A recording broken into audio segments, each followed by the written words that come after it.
Welcome to the Weekly Goods for May 24th. I'm Ustad, I'm the host for now. Here's all the important things going on. But first, new releases for the upcoming week. Insomniac's new game Fuse is out for the Xbox 360 and PlayStation 3, Grid 2 for the 360, PS3, and PC, and an adventure game titled The Night of the Rabbit for PC. On to the news. Without a doubt the biggest story of the week, Microsoft has pulled back the curtain on their next console, named the Xbox One. It's being touted as an all-in-one system for games, entertainment, and TV. The Xbox One, or as we've come to call it around the office, the Xbone, has 8GB of DDR3 RAM, which is less than the DDR5 Sony is using for the PlayStation 4, an 8-core CPU, a 500GB hard drive, which is supposedly not replaceable. As most expected, Microsoft has licensed the use of Blu-ray and will also include an HDMI input. A controller redesign is also coming with the console. The look is mostly the same, but the D-pad now seems like it will be useful. The start and back buttons have been changed, and the home button has been changed to the top. The triggers have also been changed to include rumble and are now being called impulse triggers. There was a bit of confusion and controversy surrounding the stance being taken on used games. Each game will have to be installed before it can be played, and all accounts in the original console can have access to the game. The main account will be able to play the game on any console. However, if a different user on a different Xbox One wants to play the game, they'll be required to pay a fee. Exactly how much this fee will be isn't certain, but according to a Kotaku interview with Corporate Vice President at Microsoft Phil Harrison, it might be what you would pay at retail. Yeah. This was then refuted by Xbox support and has just caused all sorts of confusion and mixed messaging. It will hopefully all be cleared up around E3. Also, as expected, the Xbox One will not be backwards compatible with the 360 or original Xbox. According to Xbox Live Vice President Mark Whitten, with the system being built on a different core architecture, it just would not work. Microsoft also has no plans to make any of these games available via streaming or download. Now, the old controllers, headphones, or other peripherals will work either. Only things that are built specifically for the Xbox One will work with it. Your achievements, however, will carry over. One of the biggest features of the Xbox One is a new and improved Kinect. It will allow you to browse through menus, full screen or minimize something, and switch from games to TV. If it works as demonstrated, and I am playing the wait and see game here, it looks like it will fulfill the original promise of the Kinect. But we'll see. Every Xbox One will come with the new Kinect, and it will not function without it. So like it or not, you'll have one and will probably have to use it. So hopefully it works this time. Most of the reveal conference was spent talking about the live TV service. Unfortunately, this service will only be available in the US at launch, so us Canadians and folks overseas will temporarily be screwed. This service lets you watch live TV from your cable box or satellite provider right through your Xbox One. It will reportedly require a separate receiver to work, but most details regarding this are still being held back. There was also loads of sports talk. Microsoft announced a partnership with the NFL to bring exclusive content that will function with Smart Glass and Kinect.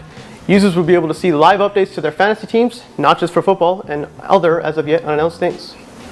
Enough about tech and features, let's talk games. There weren't very many shown. Microsoft did say E3 would be where they focus on games, but a few key titles were announced. The biggest was Call of Duty Ghosts. Details on the plot, which is being written by Stephen Goggin, writer of the film Traffic, are still scarce, but we know America has been brought to its knees, and you're a part of an elite force fighting back. And you have a dog. Infinity Ward showed off new animation and textures that are possible with the new hardware, but it is important to point out that Ghosts will also likely show up on current-gen platforms. Forza Motorsport 5 was also announced for the Xbox One, and that's really all we know about that game. More at E3, I guess. Perhaps the most interesting game reveal came from Remedy, the developers behind the first two Max Payne games and the Alan Wake series. The trailer was a mix of live-action scenes of a mother talking to her daughter and a pre-rendered ship crashing into a bridge. What does it all mean? I don't know.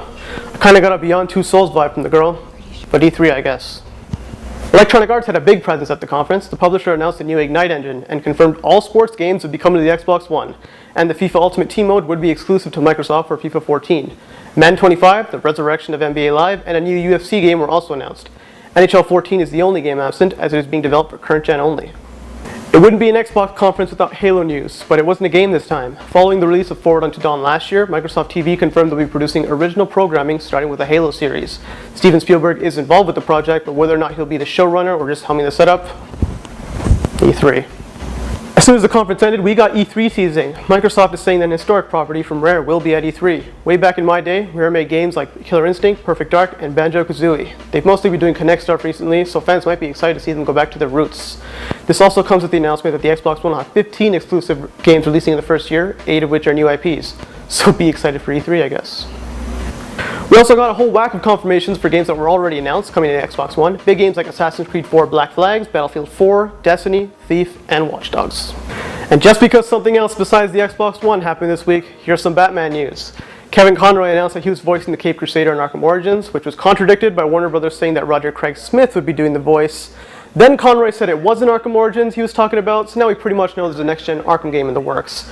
which kind of already makes sense since Rocksteady isn't working on Origins. This one piece of news that actually does pertain to Arkham Origins is that Deathstroke will be playable in the game's challenge mode.